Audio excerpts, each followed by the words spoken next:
question to answer here. It's a pretty good question. I'd rather answer it on camera. So, let's see. Fucking sick. 5,800. Pretty cool. Okay. The question is this. Where did it go? What? Oh. Okay. I have a question. As a Mexican dad raising a son that's mixed, half black and half Mexican, what would you do if someone at your work started calling black people in a general every name in general every name you could think of? The N-word, everything terrible. Someone at my job started calling black people all sorts of names, and honestly I have no idea how to react. Obviously I was fuming and I completely ignored this guy after the fact, but I was just sitting there thinking, like, what happens if I deck this motherfucker in the face right now? I lose my job and the ability to provide for my kids because of a word? I felt stuck only because I was at work. I've been thinking about this moment for a while, and internally I still don't know if I did the wrong or right thing, and been wanting to ask another man specifically. So B7501, realistically, first of all, you have two options. Say something or don't say something. Hitting him would be the worst possible decision, so it's a good thing you didn't do that. It was good that you kept your cool, because it's difficult.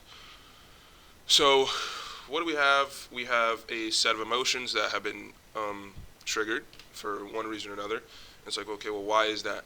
It's probably because this is maybe at least one of the worst ways you've heard someone talk about black people, and you're not used to it. And what do we have on the other side? We have a guy who's not aware of, I guess, the damage that he could do to someone emotionally with his words, because he probably hasn't felt that before. So if you hit him in the face, it'd probably be the first time he got hit in the face for saying shit like that. That's a huge assumption of mine, and that's a guess, but that's what I'd say. So, well, what do? Again, two options: say something, don't say something. What's the goal? Probably peace for you. So it doesn't really matter, and peace in the workplace, because you're gonna stay there. And you have to provide for your family and kids, so you want peace in the workplace because you don't want to go to work every day and fucking suffer, right? And you also want peace for yourself. So what's the best way to do that? Probably pulling them aside and being 1,000 and being like, hey, don't like this shit. I don't think this is professional in the workplace. I'm doing my best not to hit you, but you're making that difficult. And that's, a little low-key aggressive. But with men, you got to do that sometimes and be like, hey, like, I could hit you in the face right now. I'm not doing that because I'm a cool guy. That's a strategy, but it's also a threat, so you got to be careful. I'd only say that if you're able to win that fight.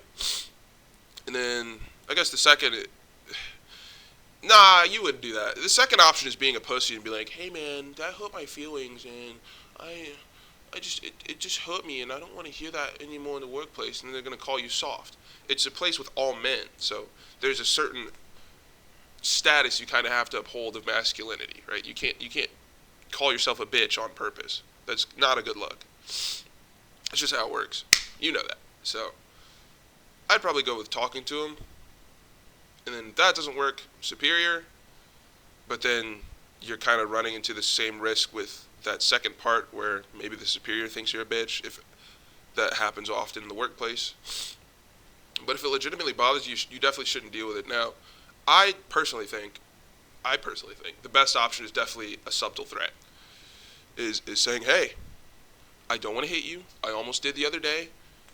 If it gets worse, I fucking might. I'm not used to this, and I don't know what I'm capable of. So I'm letting you know that, and you can do what you want with that information.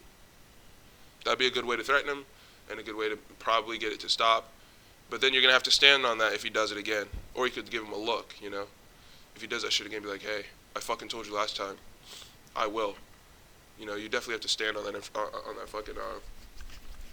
on that sentence if you tell him that. So, I mean, I think those are, shit, that's probably what I do. But this doesn't really happen, not straight up like racism.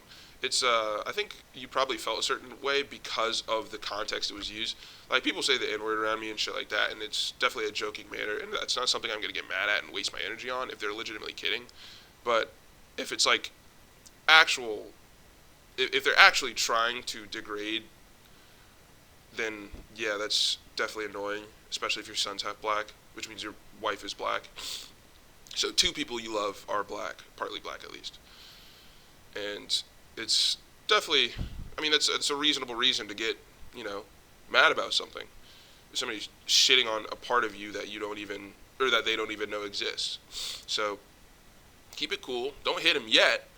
Hey, if there's no cameras, and I doubt he's going to the cops and shit, because like, hey, I told you this. That'd be some gangster shit. Be like, I told you this. I'm not gonna deal with it. Bada bada bada. Bam. But yeah, you gotta remember, if you do lose that job because of that, then it's not gonna look good on your next, you know, application, and then you won't have that reference for next time, because they're gonna call and be like, hey, why did this guy lose the job? Bada bada. He hit this guy. It's not gonna look good. So I guess just be careful. Damn, I'm picking the shit out of my hand right now. But yeah, I guess just be careful. Hey, if you know you got that in you, then you can say that shit. But I'd say that's up to you. But I think that's the best I can do, I think.